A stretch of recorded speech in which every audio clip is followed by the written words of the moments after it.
I've always been a rational person. I'm not someone to freak out at the drop of a hat. I moved into the place I am now about 2 months ago. It's about 30 years old and it's a rented townhouse type thing in Australia. My first night in the house ended up in me calling the police. The sliding glass door that leads to my backyard smashed and I thought it was an intruder. The police came, searched around, but found nothing. The police are very polite and understanding because hearing a huge glass door smash into pieces at 3 a.m. isn't very comforting. Glass can smash on its own. I did my research that calmed my nerves. Shower screens and glass doors are known to sometimes just go bang due to all sorts of glass science or whatever. A few nights later, I'm awoken by the sound of a man laughing in the room opposite of my bedroom. I woke up and really tried to calm down because I'm aware that tiredness and dreams can lead to audible and sometimes cause visual hallucinations. I focus myself and the sound is still there. It's not a scary or a demonic laugh. It's just a normal male chuckle. In between the laughter, there are sighs, like the sound that people make when they are reminiscing. I hope it makes sense. I grab my knife and walk into the room, but no one was there. A few weeks later, the usual stuff starts happening. Doors banging, footsteps, cupboards closing, etc. This can all be chalked up to the environmental influences, so I don't panic too much, but it still is pretty freaky. This is where things get worse.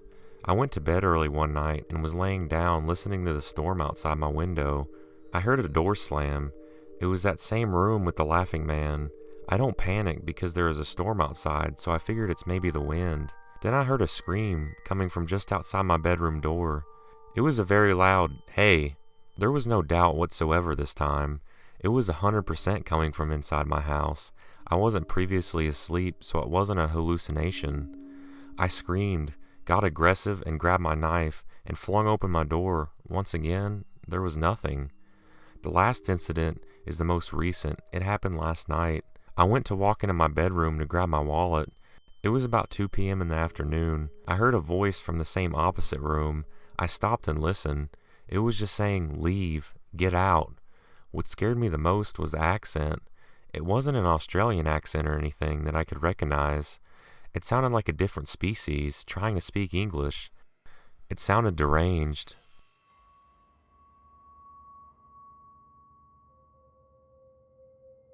I wanted to share this experience I had when I was about 13 years old. I lived in this same house my whole life, and I've always had eerie feelings when I'm by myself, especially in the basement.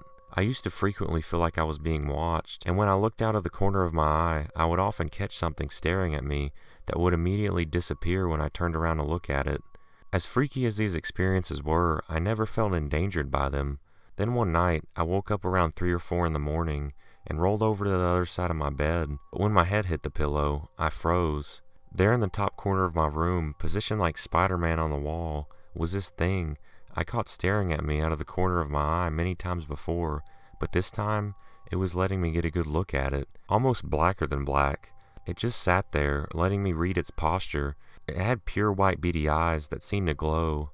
It sat in the corner motionless, but fixed on me until I could break out of the fear-induced paralysis long enough to cover my head with a blanket. When I removed the blanket, it was gone. The thing is, I never felt like I was in real danger. I was scared to death for sure, but not in real danger, as if the only thing it wanted to do was observe me. The next morning, I told my mom what I had seen. The next day, she performed some kind of cleansing ritual using rice and incense and hung a crystal in the corner of my room where I saw the shadow man. I'm now 23, and I haven't seen this thing since.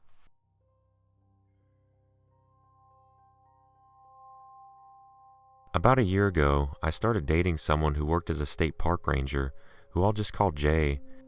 Jay lived on the state park property in a 2-bedroom house tucked in the woods. We set the alarm and settled into bed around midnight with Jay's 2 dogs between us, and a third dog crated beside the bed. For some reason, I couldn't fall asleep, so I lay listening to the dogs snoring and deafening silence surrounding us while Jay slept. And then it started. A repetitive bouncing sound of some sort was coming from outside of the window, as if someone was dribbling a basketball on cement. The pace would speed up and slow down. The sound would become louder and then softer. This continued for well over 2 hours. I wholeheartedly wanted to believe what I was hearing was simply sounds of nature, so I just ignored it. Next came the creaks in the walls.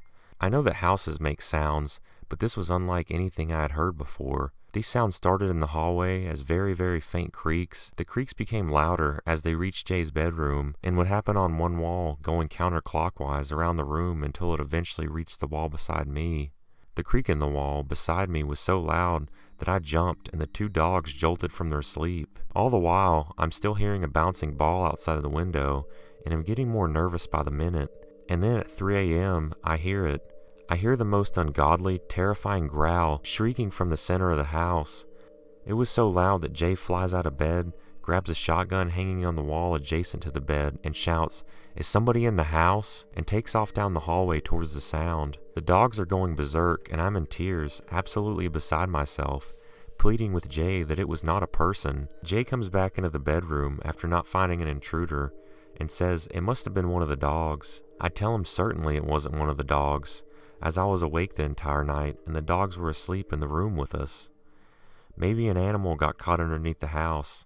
Yeah, maybe, I said. Somehow after all this, I've calmed down a bit and I drift off to sleep. The next thing I know, Jay was on top of me with his hands around my throat, with the meanest look on his face, jerking my head back and forth and suffocating me and hurting me. I can't make a sound and I'm struggling to push Jay away, and that's when I wake up. It was all a vivid dream.